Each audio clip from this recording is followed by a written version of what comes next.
여러분, 지금 하시던 일을 멈추시고 제 말을 아주 주의 깊게 들어주십시오. 제가 지금부터 말씀드릴 내용은 여러분이 85세에 독립적으로 생활하실 수 있는지 아니면 앞으로 3년 안에 자녀들에게 완전히 의존하게 되실지를 결정할 수 있는 중요한 정보입니다.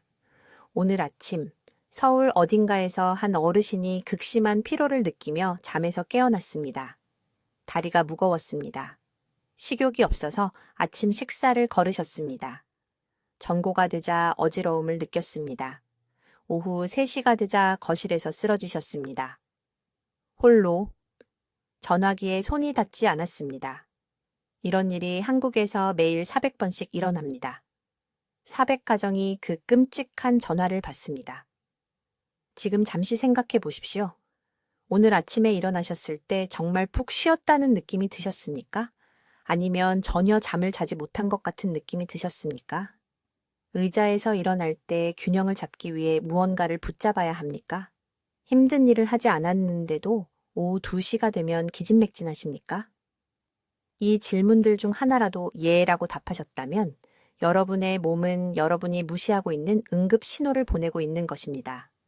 제 이름은 박수민 박사입니다. 저는 노인 영양 전문의이며 이곳 한국에서 28년 동안 노인 환자분들을 진료해 왔습니다. 서울과 부산의 주요 병원들에서 15,000명이 넘는 어르신들을 치료했습니다. 겨우 걸을 수 있었던 환자분들이 여행도 다니시고 손주들과 뛰어노시는 활기찬 조부모님으로 변화하시는 것을 지켜봤습니다. 하지만 경고 신호들을 너무 늦게까지 무시하다가 손을 쓸 수 없게 된 환자분들도 지켜봤습니다. 솔직하게 말씀드리겠습니다. 여러분이 느끼시는 만성 피로는 정상적인 노화가 아닙니다. 친구분들이 항상 피곤한 것은 나이 드는 과정의 일부라고 말할지도 모릅니다. 그것은 틀린 말입니다. 여러분이 경험하고 계신 것은 세포 기아 상태입니다. 여러분의 세포들이 필사적으로 연료를 갈구하고 있지만 필요한 것을 얻지 못하고 있습니다.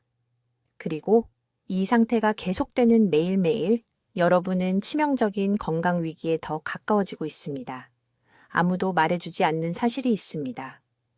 60세가 넘으면 여러분의 몸은 예전처럼 단백질을 제대로 분해하고 흡수하는 능력을 잃습니다. 이것은 적게 먹거나 많이 먹는 문제가 아닙니다. 이것은 기존의 식사 패턴을 완전히 무용지물로 만드는 소화 시스템의 근본적인 변화입니다. 매일 고기를 드셔도 세포 수준에서는 여전히 단백질 결핍 상태일 수 있습니다. 세포가 충분한 단백질을 얻지 못하면 미토콘드리아가 ATP를 생산할 수 없습니다. ATP는 여러분 몸의 모든 세포의 에너지 화폐입니다. 이것 없이는 근육이 약해집니다. 뇌에 안개가 낀 것처럼 흐려집니다. 면역 체계가 무너집니다. 장기들이 서서히 기능을 멈추기 시작합니다. 이것이 여러분이 피곤한 이유입니다. 이것이 매일 오후마다 낮잠을 자야 하는 이유입니다. 이것이 계단 한 층을 오르는 것만으로도 숨이 차는 이유입니다. 의료계는 이것을 말하지 않을 것입니다. 해결책이 너무 간단하기 때문입니다. 제약원 회사들은 제가 지금부터 공유하려는 내용으로는 이익을 낼 수 없습니다. 하지만 진실은 노화되는 여러분의 몸이 단백질을 처리하는 방식을 완전히 바꾸는 특정한 고기 섭취 방법이 있다는 것입니다. 고기의 종류가 문제가 아닙니다. 얼마나 많이 드시는지도 아닙니다. 언제 드시는지, 어떤 온도에서 드시는지, 무엇과 함께 드시는지가 문제입니다. 저는 가장 건강한 노인 환자분들을 관찰하면서 이 방법을 발견했습니다.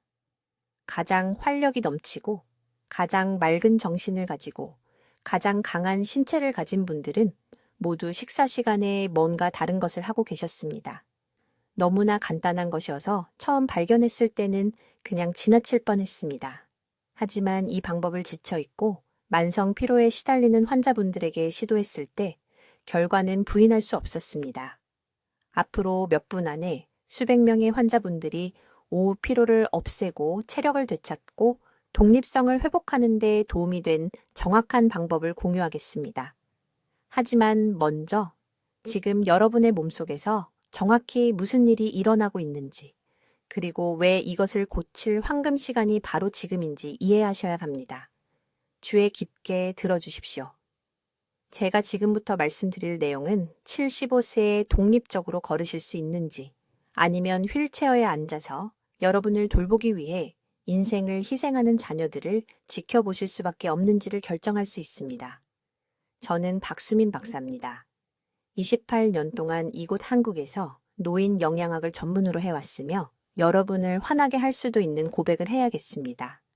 지금 여러분이 고기를 드시는 방식은 여러분의 에너지 저장량을 파괴하고 의존 상태로의 쇠퇴를 가속화하고 있습니다. 직설적으로 말씀드리겠습니다.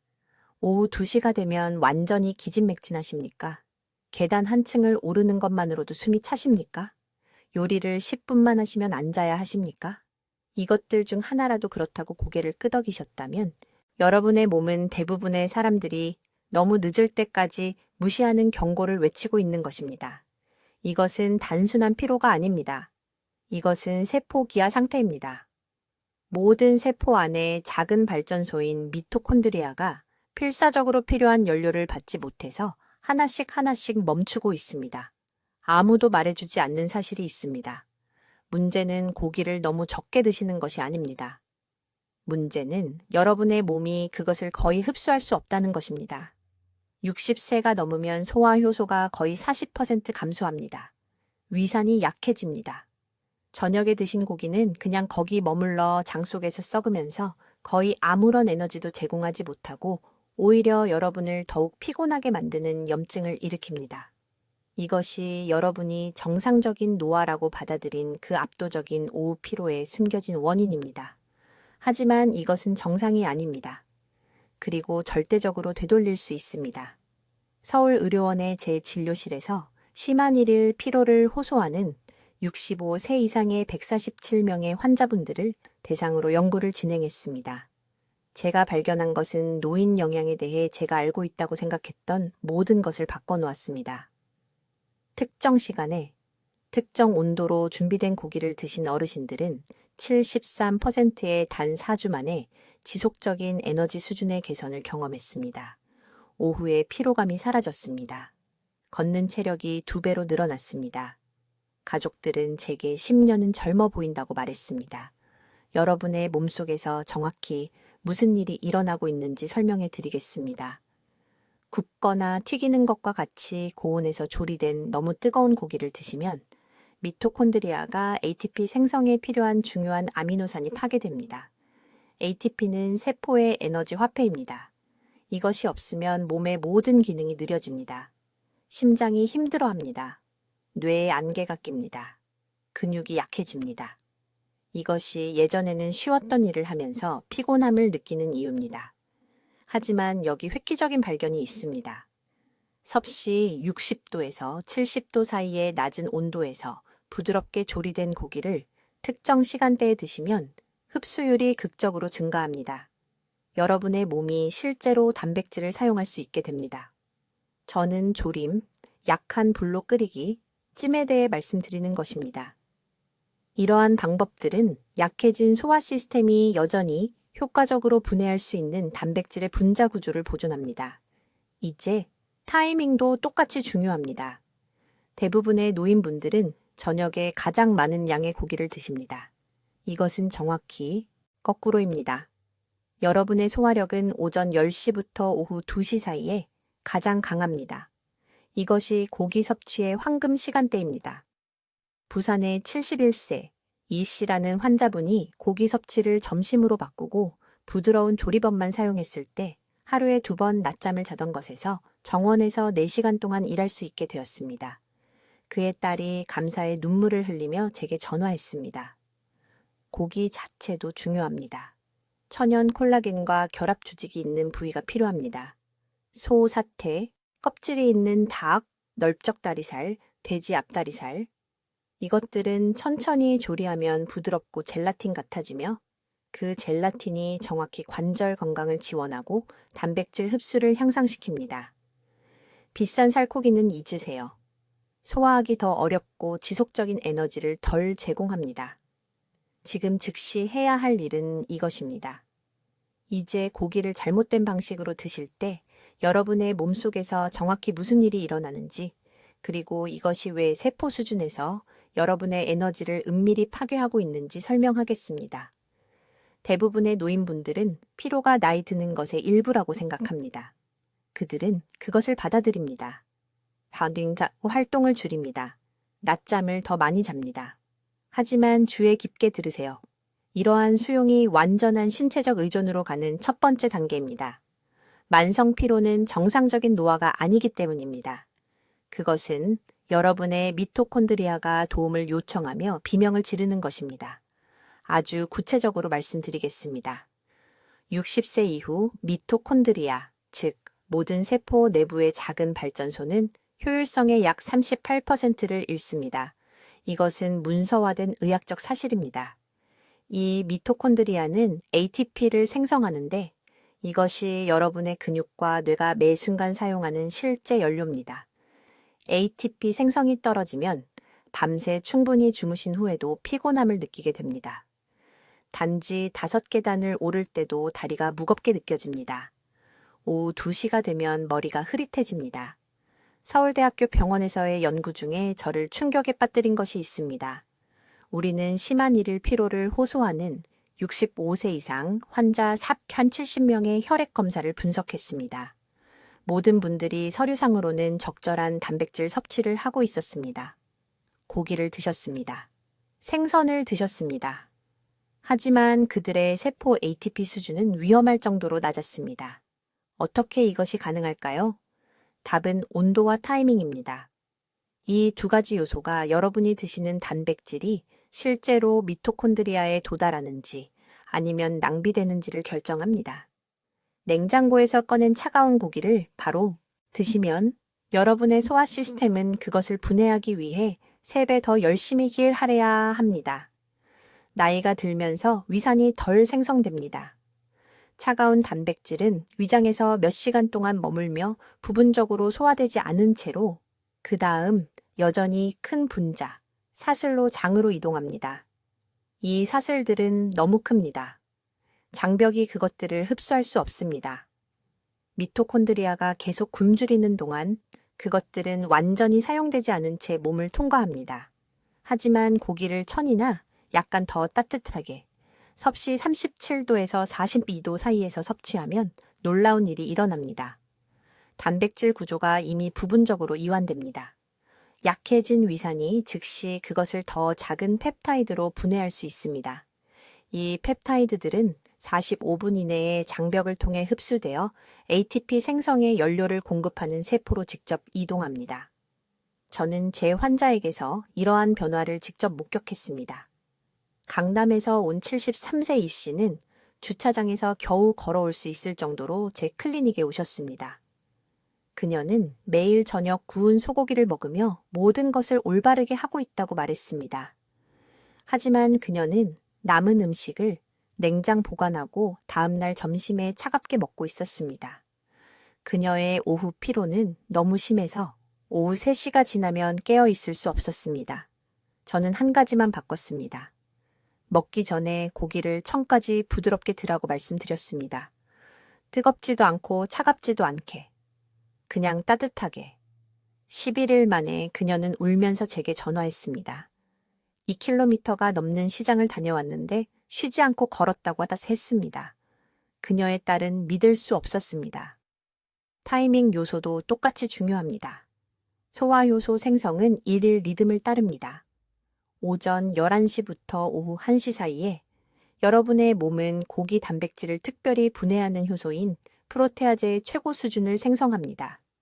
이 황금 시간대에 고기를 드시면 같은 고기를 저녁 7시에 드실 때와 비교하여 흡수율이 62% 증가합니다. 이것이 많은 노인분들이 아침에는 활력이 넘치지만 점심 후에 무너지는 이유입니다. 그들은 몸이 제대로 처리할 수 없을 때 저녁에 가장 많은 양의 고기를 먹고 있습니다. 소화되지 않은 단백질은 실제로 밤새 장에서 발효되어 다음날 아침 더욱 피곤하게 만드는 독성 부산물을 만듭니다. 지금 즉시 밤에 고기 먹는 것을 멈추세요. 주요 단백질 섭취를 전고로 옮기세요. 먹기 전에 부드럽게 드세요. 이 두 가지 변화만으로도 일주일 안에 세포 에너지가 변화할 것입니다. 여러분의 미토콘드리아가 마침내 간절히 기다려온 연료를 받게 될 것입니다. 이제 여러분의 에너지 수준을 변화시킬 정확한 방법을 설명하겠습니다. 이것은 오늘 제가 여러분과 공유할 가장 중요한 정보입니다. 아주 주의 깊게 들으세요. 비밀은 단순히 고기를 먹는 것만이 아닙니다. 온도와 시간이 중요합니다. 28년 동안 저는 왜 일부 노인 환자들은 활력이 넘치는 반면 다른 환자들은 무엇을 먹든 지쳐 있는지를 연구했습니다. 그 답은 충격적이었습니다. 단백질을 어떻게 준비하고 언제 섭취하는지에 달려 있습니다. 먼저 온도 규칙입니다. 고기는 절대 뜨겁게 드시면 안 됩니다. 대부분의 사람들이 치명적인 실수를 하는 부분이 바로 이것입니다. 고기를 조리한 직후 김이 모락모락 날 때 먹으면 단백질이 너무 단단하게 결합되어 있습니다. 나이 든 소화기관은 이것을 효율적으로 분해할 수 없습니다. 결과는 어떨까요? 고기를 먹어도 세포는 굶주립니다. 배는 부르지만 여전히 지쳐 있습니다. 대신 이렇게 하셔야 합니다. 고기를 완전히 익힌 후 정확히 15분에서 20분 동안 식히십시오. 내부 온도가 섭씨 50도에서 60도 정도로 떨어져야 합니다. 이 온도에서 놀라운 일이 일어납니다. 단백질 구조가 적당히 이완되어 소화 효소가 쉽게 접근할 수 있게 됩니다. 몸은 거의 40% 더 많은 사용 가능한 단백질을 흡수합니다. 40%입니다. 이것은 작은 차이가 아닙니다. 오후 시간을 힘들게 버티는 것과 손주들을 보러 갈 에너지가 있는 것의 차이입니다. 이제 섭취 시간 규칙입니다. 이것이 서울에 있는 제 환자들에게 모든 것을 바꿔놓았습니다. 주요 단백질은 오전 11시에서 오후 1시 사이에 드셔야 합니다. 더 일찍도 안 되고 더 늦어도 안 됩니다. 왜 그럴까요? 이 시간대가 소화력이 가장 강한 때이기 때문입니다. 위산 생성이 이 시간에 최고조에 달합니다. 췌장 효소가 가장 활발합니다. 우리 몸은 생물학적으로 정오에 무거운 단백질을 처리하도록 프로그램되어 있습니다. 강남에 사는 74세 초의 여사라는 환자가 있었습니다. 그녀는 아파트에서 거리까지 걸어가는데도 쉬지 않고는 갈 수 없을 정도로 힘들어하며 제 병원에 왔습니다.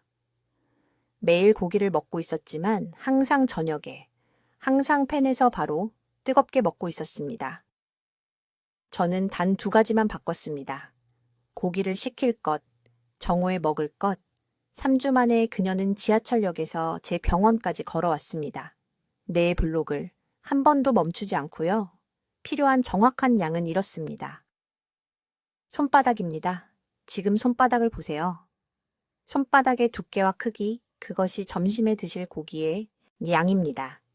대부분의 노인분들에게 이것은 대략 80g에서 100g에 해당합니다.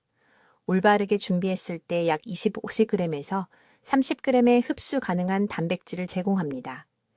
이것은 미토콘드리아가 저녁까지 안정적인 에너지를 생산하는 데 필요한 최소량입니다. 어떤 부위의 고기가 가장 좋을까요? 지방이 있는 부위를 선택하세요. 지금까지 들어온 모든 것과 모순된다는 것을 압니다. 하지만 노년의 몸은 에너지 생산을 위해 지방이 필요합니다. 소고기, 양지, 삼겹살, 껍질이 있는 닭 다리살. 지방은 소화를 좋은 방식으로 늦춰서 급격한 상승과 하락 대신 지속적인 에너지 방출을 제공합니다. 살코기는 너무 빨리 소화됩니다. 잠깐 에너지가 올라갔다가 이전보다 더 심하게 떨어집니다. 조리 방법이 매우 중요합니다. 절대 강한 불에 굽지 마세요. 바삭해질 때까지 튀기지 마세요. 이런 방법들은 실제로 우리가 먹이려고 하는 에너지 공장인 미토콘드리아를 손상시키는 최종 당화 산물을 만듭니다. 대신 부드러운 방법을 사용하세요. 삶기, 끓이기, 찌기, 낮은 온도에서 천천히 굽기. 이런 방법들이 세포가 절실히 필요로 하는 영양소를 보존합니다. 하나 더 중요한 세부사항이 있습니다. 정오에 고기를 먹은 후 찬물을 마시지 마세요. 이것은 우리가 방금 이룬 모든 것을 망치는 흔한 실수입니다. 차가운 액체는 소화기관에 충격을 주고 지방을 굳혀서 흡수가 불가능하게 만듭니다. 실온의 물이나 따뜻한 차를 마시세요. 몸이 감사해야 할 것입니다. 이 방법을 정확히 따르세요. 고기를 식히세요. 전고에 드세요. 손바닥 크기 분량, 부드러운 조리, 따뜻한 음료. 내일부터 하세요. 매일 하세요. 2주 안에 당신 나이에는 불가능하다고 생각했던 차이를 느낄 것입니다. 이제 제가 여러분이 이해하기를 바라는 정확한 방법이 있습니다. 이것은 제가 서울병원에서 지친 노인분들과 함께 28년 동안 개선해온 프로토콜입니다. 모든 단어를 주의 깊게 들으세요. 타이밍이 생각보다 훨씬 중요하기 때문입니다. 핵심 원칙은 이것입니다. 제가 단백질 최적화 시간대라고 부르는 시간에 고기를 섭취해야 합니다. 이것은 오전 10시에서 오후 2시 사이입니다. 왜 이 특정 시간일까요? 60세 이상 성인의 경우 소화효소, 특히 펩신과 염산 생성이 이 시간대에 최고조에 달하기 때문입니다. 여러분의 몸은 말 그대로 이 시간대에 고기를 가장 효율적으로 분해하고 흡수하도록 설계되어 있습니다.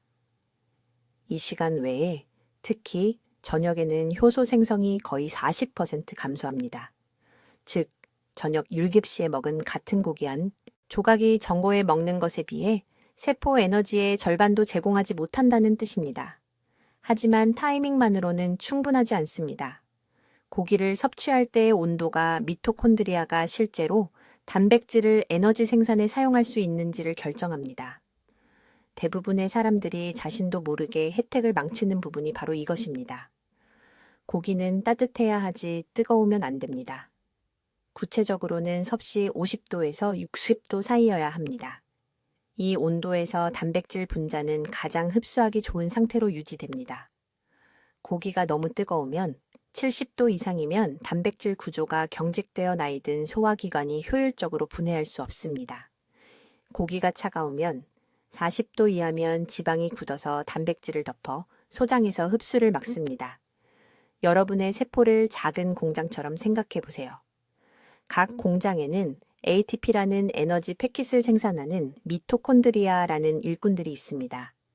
이 일꾼들은 적절한 시간에 적절한 형태로 전달되는 특정 원료가 필요합니다. 너무 익히거나 차가운 고기를 먹으면 공장에 구부러지고 손상된 재료를 배달하는 것과 같습니다. 일꾼들은 고생하고 에너지를 덜 생산하며 여러분은 그 압도적인 오후 피로를 느끼게 됩니다. 정확한 준비 방법은 이렇습니다. 소고기든 돼지고기든 닭고기든 고기를 낮은 열로 부드럽게 조리하세요. 삶거나 찌는 것이 가장 좋습니다. 절대 높은 온도에서 튀기거나 굽지 마세요. 내부 온도가 65도에 도달할 때까지 익힌 다음 즉시 불에서 내리세요. 정확히 5분간 그대로 두세요.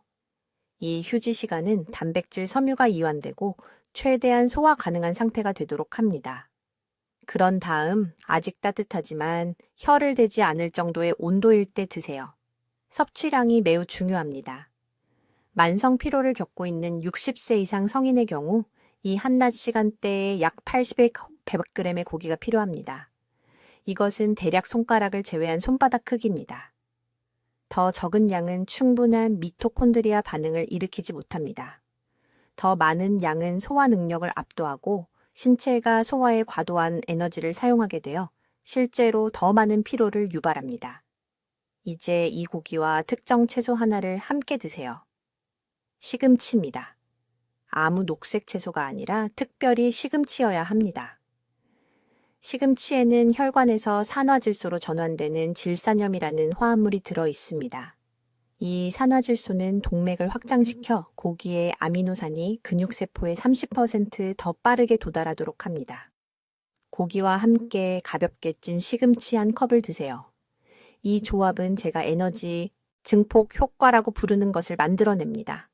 한 가지 더 중요한 세부사항입니다. 이 식사 30분 전에 정확히 300ml의 미지근한 물을 마시세요. 찬물도 차도 주스도 아닙니다. 그냥 미지근한 물입니다. 이것은 위산 생성을 준비시키고 장 내벽을 최적의 흡수를 위해 준비시킵니다. 그런 다음 식사를 마친 후에는 눕지 마세요. 똑바로 앉아 있거나 가볍게 10분간 산책하세요. 이것은 영양소가 소화관을 통해 올바르게 흐르도록 보장합니다. 이 방법을 14일 연속으로 따르세요. 달력에 표시하세요. 단 하루도 빠뜨리지 마세요. 미토콘드리아는 에너지 생산 능력을 재건하기 위해 일관된 영양 공급이 필요합니다. 2주 후에는 오후 피로가 크게 줄어든 것을 느끼실 겁니다. 이제 제 환자들의 모든 것을 바꾼 정확한 방법을 말씀드리겠습니다. 이것은 피로를 없애기 위해 고기를 먹는 것에 대해 반드시 이해해야 할 5번째 핵심 원칙이며 대부분의 사람들이 이것을 완전히 잘못하고 있다고 말씀드립니다. 매우 주의 깊게 들으세요. 고기를 먹는 온도가 에너지를 살리는지 파괴하는지를 결정합니다. 저는 서울 강남구에 사는 74세 여성 이 씨를 치료한 후 이것을 발견했습니다.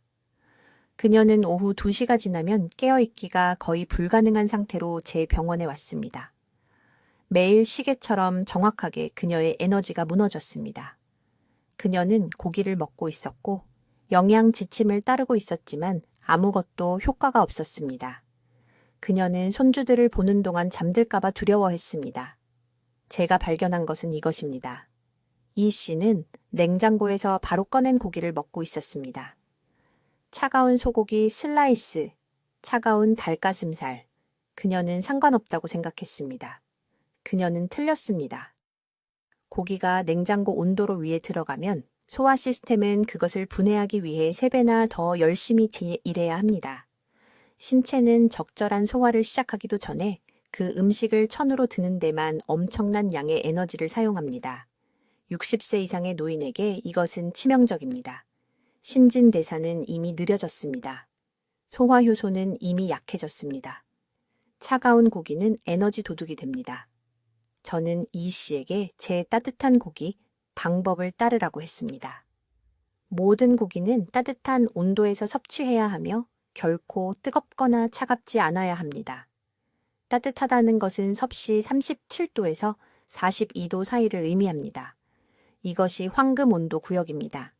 이 온도에서 위 효소가 즉시 활성화됩니다. 단백질 사슬이 몇 시간이 아닌 몇 분 안에 분해되기 시작합니다.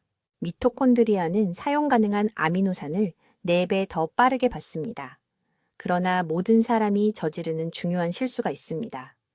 그들은 따뜻하다는 것이 전자레인지에 돌리거나 끓는 물에 드는 것을 의미한다고 생각합니다. 절대 아닙니다. 높은 열은 에너지에 필요한 바로 그 영양소를 파괴합니다. 고기를 섭씨 75도 이상에서 요리하면 미토콘드리아의 ATP를 생산하라고 신호하는 섬세한 펩타이드가 변성됩니다. 피로와 싸우는 생체에 이용 가능한 화합물을 죽입니다. 올바른 방법은 이것입니다. 낮고 느린 열을 사용하여 고기를 요리하세요. 소고기를 준비하는 경우 정확히 섭씨 65도의 육수에서 40분간 끓이세요. 닭고기를 만드는 경우 익을 때까지 부드럽게 찌고 5분간 그대로 두세요. 내부 온도는 절대 70도를 초과해서는 안 됩니다. 먹기 전에 고기를 만져보세요. 손바닥에 따뜻하게 느껴져야 하며 편안해야 하고 뜨겁지 않아야 합니다. 이 씨는 정확히 2주 동안 이 방법을 따랐습니다. 그녀는 매일 점심에 120g의 따뜻한 소고기를 먹었습니다. 9일 만에 오후 피로가 완전히 사라졌습니다. 그녀는 울면서 저에게 전화했습니다. 그녀는 20년은 젊어진 것 같다고 말했습니다.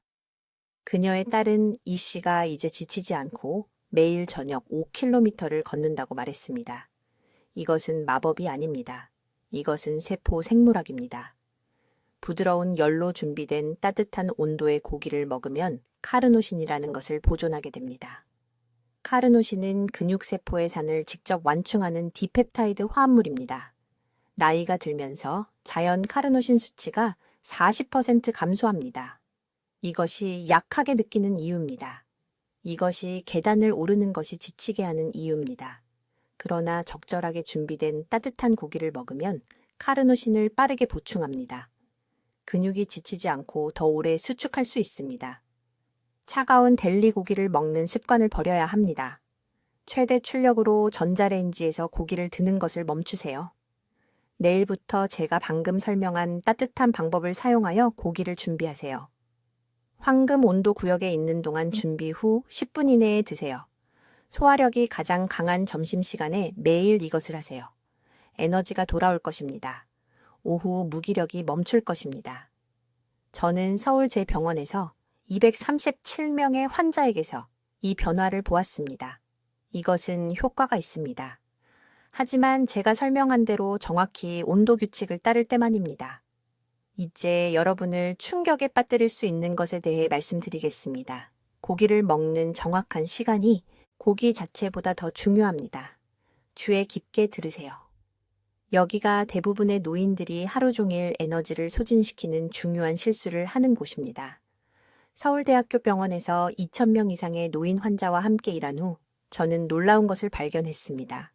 시간 간격이 고기를 드시는 시간과 몸이 실제로 그것을 사용할 수 있는 시간 사이의 차이가 활력을 느끼는지 피로를 느끼는지를 결정합니다.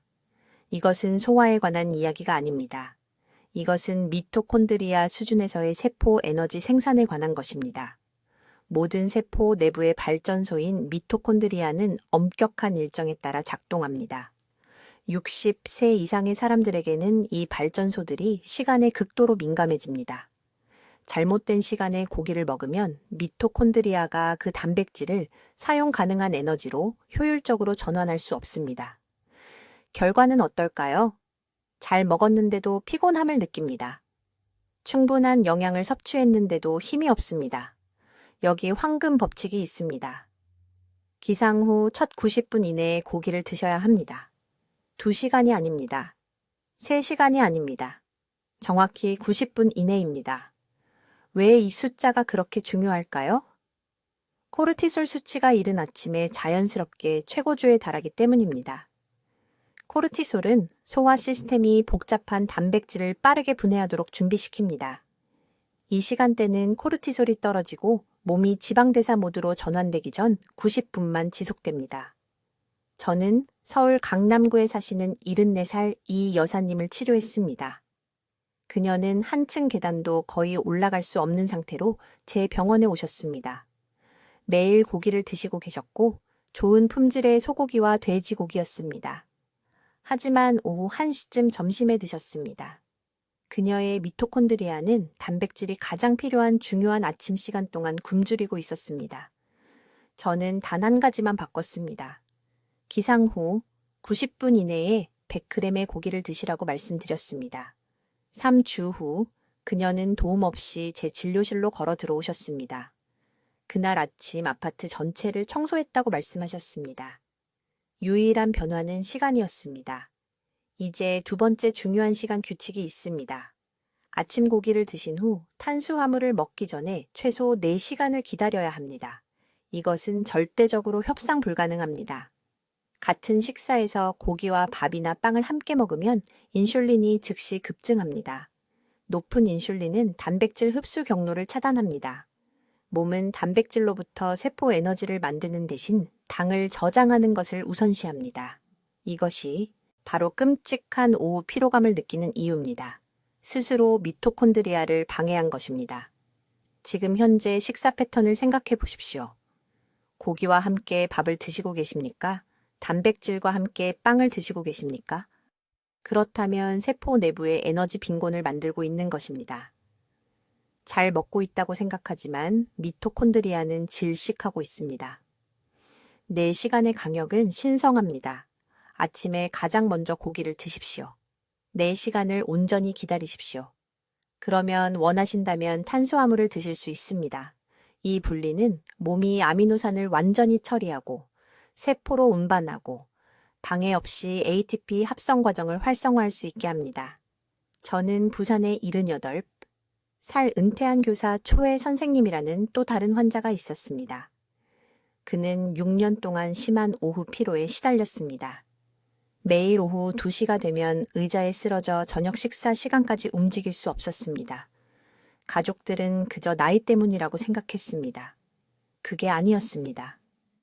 그는 아침을 포함해 매 끼니마다 밥을 먹고 있었습니다. 저는 그에게 단백질과 탄수화물을 최소 4시간 간격으로 분리하게 했습니다.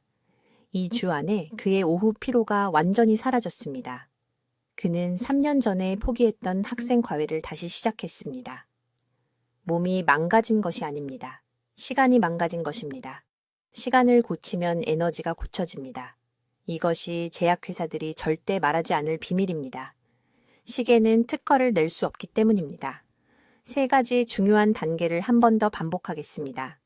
이것이 바로 에너지를 되찾는 사람들과 계속 고통받는 사람들을 구분하는 것이기 때문입니다. 첫째, 기상 후 첫 2시간 이내에 고기 분량을 드십시오. 점심이 아닙니다. 저녁이 아닙니다. 아침입니다. 미토콘드리아는 이 황금 시간대 동안 단백질 합성을 위해 준비되어 있습니다. 둘째, 160도 이하의 낮은 온도에서 고기를 조리하십시오. 천천히 끓이기, 찌기 또는 부드럽게 끓이기입니다. 높은 열은 노화된 세포가 가장 필요로 하는 특정 아미노산 사슬을 파괴합니다. 셋째, 모든 고기 분량을 비타민C가 풍부한 음식과 함께 드십시오. 작은 토마토 하나, 반 개의 피망 또는 딸기 3개입니다. 이것은 피로와 싸우는 철분 및 기타 필수 미네랄의 흡수율을 3배로 높입니다. 이제 여러분 중 일부는 이것이 효과가 있기에는 너무 단순하게 들린다고 생각하실 것입니다. 모든 것을 시도해 보셨습니다. 영양제, 보약, 휴식, 운동 루틴. 5년 전에 가졌던 에너지를 되찾아준 것은 아무것도 없었습니다. 하지만 이것을 이해하십시오. 몸이 망가진 것이 아닙니다. 접근 방식이 잘못되었습니다. 28년 동안 저는 환자들이 나이와 싸우는 것을 멈추고 대신 생물학을 지원하기 시작할 때 변화하는 것을 지켜봤습니다. 강남의 최 여사님에 대해 말씀드리겠습니다. 74살에 제 병원에 오셨는데 오후 2시가 지나면 거의 깨어 있을 수 없었습니다. 매일같이 점심 후 압도적인 피로가 파도처럼 그녀를 덮쳤습니다. 친구 만나는 것을 그만뒀습니다. 손주들 행사에 가는 것을 그만뒀습니다. 짐이 된 것 같은 느낌이었습니다. 딸이 매일 확인해야 했습니다. 최 여사님은 잠들면 깨어나지 못할까봐 두려워했기 때문입니다. 저는 그녀를 이 정확한 프로토콜에 따르게 했습니다. 아침 고기 섭취, 저온 조리, 비타민C 조합. 3주 만에 울면서 전화하셨습니다. 슬픔이 아니었습니다. 기쁨이었습니다. 시장을 걸어서 다녀오고 저녁을 준비하고 2년 만에 처음으로 밤 10시까지 깨어 계셨습니다. 오늘날 그녀는 일주일에 나흘 동안 커뮤니티 센터에서 자원봉사를 하고 계십니다. 이것은 기적이 아닙니다. 이것은 올바르게 적용된 과학입니다. 모든 세포 내부의 발전소인 미토콘드리아는 ATP, 즉 몸의 에너지 통화를 생산하기 위해 특정 구성 요소가 필요합니다. 나이가 들면서 음식에서 이러한 구성 요소를 추출하는 능력이 극적으로 감소합니다. 하지만 올바른 음식을 올바른 방법으로 올바른 시간에 드시면 약화된 시스템을 우회하여 세포가 절실히 원하는 것을 정확히 전달합니다. 내일 아침부터 시작하시길 바랍니다. 다음 주가 아닙니다. 냉장고에 있는 음식을 다 먹고 나서가 아닙니다. 냉장고를 확인하세요. 내일을 위해서요. 오늘 시장에 가세요. 쇠고기, 닭고기 또는 돼지고기 200g을 사세요. 토마토나 피망도 사세요. 내일 아침 일어나서 2시간 이내에 약한 불로 그 고기를 조리하세요. 채소와 함께 드세요. 이것을 일주일 동안 하시고 매일 오후에 몸 상태가 어떤지 확인하세요. 여러분, 이 정보가 왜 그렇게 피곤했는지 이해하는 데 도움이 되었다면, 이제 활력을 되찾을 수 있다는 희망이 생겼다면 중요한 일을 해주셔야 합니다. 지금 당장 좋아요 버튼을 눌러주세요. 저를 위해서가 아닙니다. 이 영상을 조용히 고통받고 있는 다른 분께 보여줄 알고리즘을 위해서입니다. 여러분의 클릭 한 번이 친구, 형제자매, 이웃을 수년간의 불필요한 피로에서 구할 수 있습니다. 그리고 댓글에 활력을 위해 먹겠습니다. 라고 적어주세요. 그 다짐을 공개적으로 하세요. 글로 적으면 실천할 가능성이 3배나 높아집니다. 또한 이 채널을 구독하시고 알림을 켜주세요. 어떤 고기 부위가 최대의 효과를 주는지, 그리고 어르신들이 활력을 떨어뜨리는 가장 큰 실수가 무엇인지에 대한 더 구체적인 방법들을 공유하겠습니다. 여러분의 피로는 영구적이지 않습니다. 여러분의 허약함은 피할 수 없는 것이 아닙니다. 내일 아침부터 활력을 되찾을 힘이 여러분께 있습니다. 다음 영상에서 뵙겠습니다. 건강하세요. 댓글로 알려주세요. 어떤 곡이 섭취 시간을 먼저 시도하시겠습니까? 아침 단백질 보충인가요? 아니면 오후 활력 식사인가요? 여러분의 계획이 궁금합니다. 이러한 삶을 바꾸는 건강 비결을 계속 배우시려면 구독해 주시고 피로로 힘들어하는 친구들과 가족들에게 이 영상을 공유해 주세요. 그분들도 다시 활력을 느낄 자격이 있습니다. 우리 채널을 시청해 주셔서 감사합니다. 듣기만 해도 현명해지는 곳입니다.